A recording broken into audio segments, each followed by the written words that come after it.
എല്ലാവർക്കും മറ്റൊരു വീഡിയോയിലേക്ക് സ്വാഗതം കേട്ടോ. അപ്പം നമ്മൾ ഇന്ന് തയ്യാറാക്കുന്നത് കടച്ചക്ക മസാലക്കറിയാണ് കേട്ടോ. അതിനൊരു കടച്ചക്ക ഉണ്ട്. ഇനി നമുക്ക് ഒരു സവാള, ഒരു മീഡിയം സവാള, 3-4 അല്ലി വെളുത്തുള്ളി, 4 പച്ചമുളക്, ഒരു കഷ്ണം ഇഞ്ചി, ഇത്രയുമാണ് ഞാൻ എടുത്തിരിക്കുന്നത് കേട്ടോ. ഇനി കടച്ചക്ക നല്ലോണം വൃത്തിയാക്കി അരിഞ്ഞെടുത്തിട്ടുണ്ട് കേട്ടോ. ഒരു പാത്രത്തിൽ വെള്ളത്തിൽ അരിഞ്ഞിട്ടേക്കാണ് കറയൊക്കെ പോകാനായിട്ട് കേട്ടോ. ഇനി നമ്മൾ സവാള കാര്യങ്ങളൊക്കെ അരിഞ്ഞെടുത്തിട്ടുണ്ട്. ഇഞ്ചി, പച്ചമുളക്, വെളുത്തുള്ളി, കറിവേപ്പില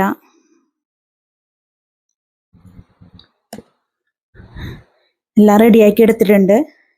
ഇനി ഒരു മൺചട്ടി അടുപ്പത്തോട്ട് വെച്ചിട്ടുണ്ട് കേട്ടോ. നമുക്ക് അതിനകത്തോട്ട് കടച്ചക്ക അരിഞ്ഞു വെച്ചേക്കണത് ഇട്ട് കൊടുക്കാം കേട്ടോ. സ്റ്റവ് ഞാൻ കത്തിച്ചിട്ടില്ല കേട്ടോ.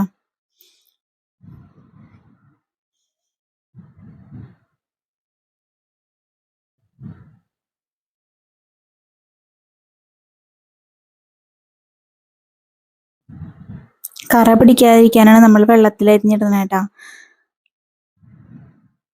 ഇനി നമുക്ക് അരിഞ്ഞു വെച്ചിരിക്കുന്ന സവാള,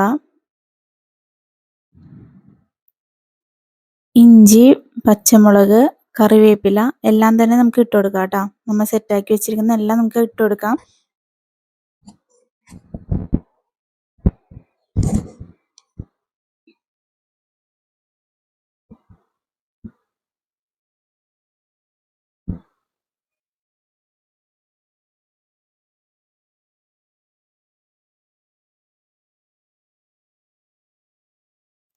ഇനി നമുക്ക് ഇതിനകത്തോട്ടൊരു 1/2 ടീസ്പൂൺ മഞ്ഞൾപ്പൊടി ഇട്ട് കൊടുക്കാം കേട്ടോ.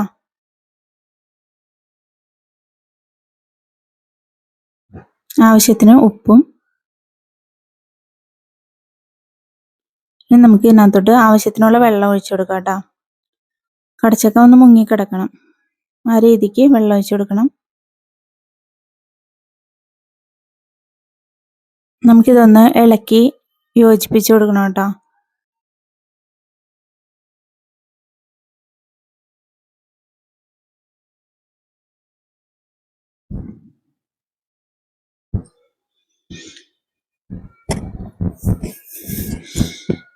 ഇനി നമുക്കിതൊന്ന് മൂടി വെച്ച് കൊടുക്കാം.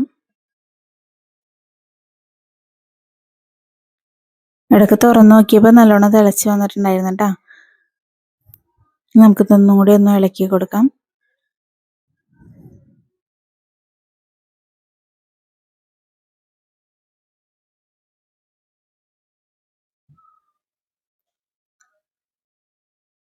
നമുക്ക് അടച്ച് വെച്ച് വേവിക്കാം കേട്ടോ. വെള്ളമൊക്കെ നല്ല കുറുകി വന്നിട്ടുണ്ട്. അപ്പോൾ കടച്ചക്ക വെന്തിട്ടുണ്ട് കേട്ടോ.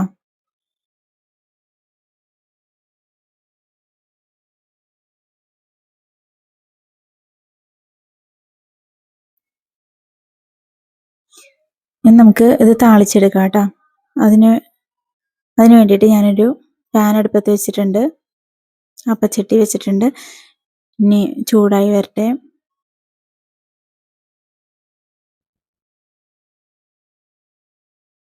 ഈ അപ്പച്ചട്ടിയിൽ ഇവിടെ വെള്ളയപ്പമൊന്നും ഉണ്ടാക്കാറില്ല കേട്ടോ. ഇത് മീൻ പൊരിക്കാനും താളിക്കാനും വേണ്ടി മാത്രമേ ഇവിടെ എടുക്കാറുള്ളൂ. അപ്പോൾ വെളിച്ചെണ്ണ ഒഴിച്ചു കൊടുത്തിട്ടുണ്ട്.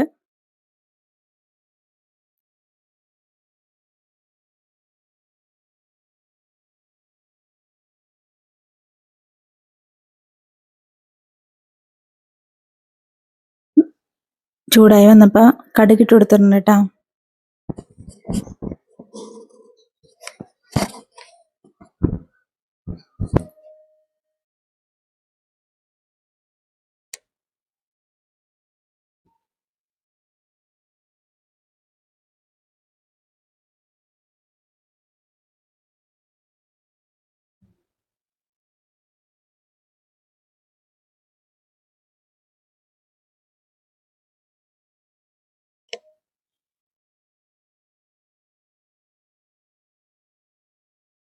കടുകൊക്കെ പൊട്ടി വരുന്നുണ്ട്.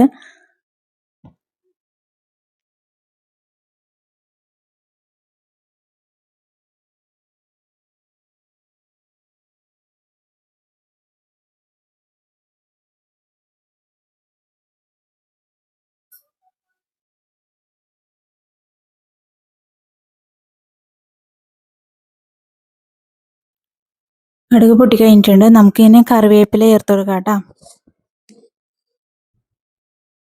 ഇനി നമുക്ക് ഇതിനാവശ്യമുള്ള സ്പൈസസ് ഞാനൊരു പാത്രത്തിൽ റെഡിയാക്കി വെച്ചിട്ടുണ്ട് കേട്ടോ. മഞ്ഞൾപ്പൊടി നമ്മൾ ഇനി ചേർത്തിട്ടില്ല. മുളക് പൊടി ഒരു ടീസ്പൂൺ വലിയ ടീസ്പൂൺ നിറച്ച് മല്ലിപ്പൊടി, ഇത്തിരി ഗരം മസാല, ഇത്തിരി പേരിന് ഒരു മീറ്റ് മസാല കേട്ടോ, അതും കൂടി ചേർത്തിട്ടുണ്ട്. നല്ലോണം മൂപ്പിച്ചെടുക്കാൻ നമുക്ക്. ഇനി നമുക്ക് ഈ കറിയിലോട്ട് ഇത് ഇട്ട് കൊടുക്കാം കേട്ടോ.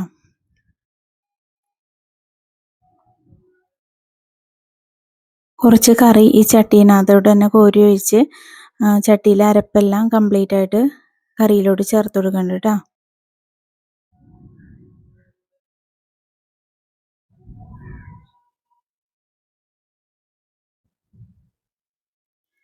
സാധാരണ കടച്ചക്ക ചെമ്മീൻ ഇട്ടൊക്കെ നമ്മൾ വയ്ക്കാറുണ്ട്. ഇന്നിപ്പോൾ എനിക്ക് ചെമ്മീൻ കിട്ടിയിട്ടുണ്ടായിരുന്നില്ല കേട്ടോ. അപ്പോൾ അതുകൊണ്ട് ഞാൻ കടച്ചക്ക മാത്രമായിട്ടൊരു മസാലക്കറി വെച്ചതാണ്. നല്ല അടിപൊളിയായിരുന്നു. ചെമ്മീത്തിൻ്റെ ഒരു കുറവ് അങ്ങനെ തോന്നിയില്ല കേട്ടോ. ചെമ്മീനും കടച്ചക്കയും കൂടിയൊക്കെ ഇട്ട് തേങ്ങാക്കൊത്തൊക്കെ ഇട്ട് വെച്ച് കഴിഞ്ഞാൽ സൂപ്പറാണ്. അത് നമുക്ക് പിന്നെ ഒരു ദിവസം വീഡിയോ ചെയ്യാം കേട്ടോ.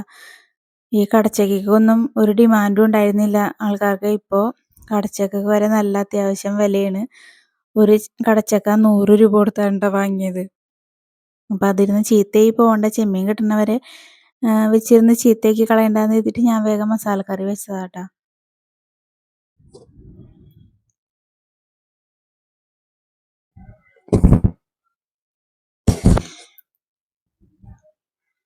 ഉപ്പ് കാര്യങ്ങളൊക്കെ നോക്കാട്ടോ നമുക്ക്.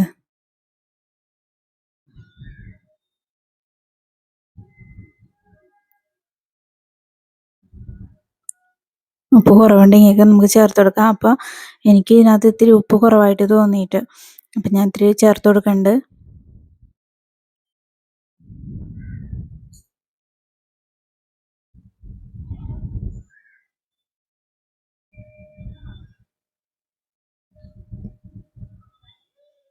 ഈ കറി ഒന്ന് കുറുകി വരുമ്പോൾ നമുക്ക് സ്റ്റവ് ഓഫ് ചെയ്യാം കേട്ടോ. കുറച്ചുകൂടെ ഒന്ന് കുറുകിക്കോട്ടെ. ആ മസാലയൊക്കെ ചേർത്ത് കൊടുത്ത് ഒന്ന് കറിയുമ്പോൾ ഒന്ന് പിടിച്ചോട്ടെ. അതുവരെ ഒന്നുകൂടെ ഒന്ന് തിളപ്പിച്ച് കുറുക്കിയെടുക്കാം.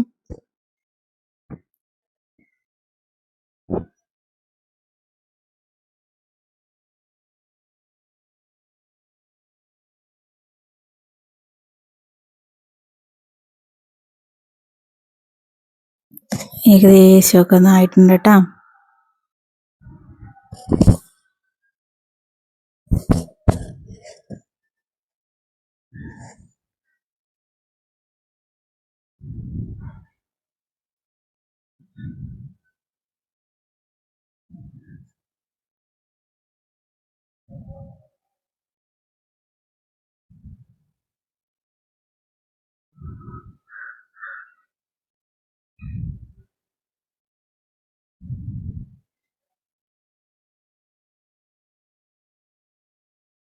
അപ്പോൾ കറി ഏകദേശം ഓഫ് ചെയ്യാറായിട്ടുണ്ട്. അപ്പം ഞാൻ ഇതിനകത്തോട്ട് നിറച്ച് കറിവേപ്പില ചേർത്ത് കൊടുക്കണ്ട കേട്ടോ.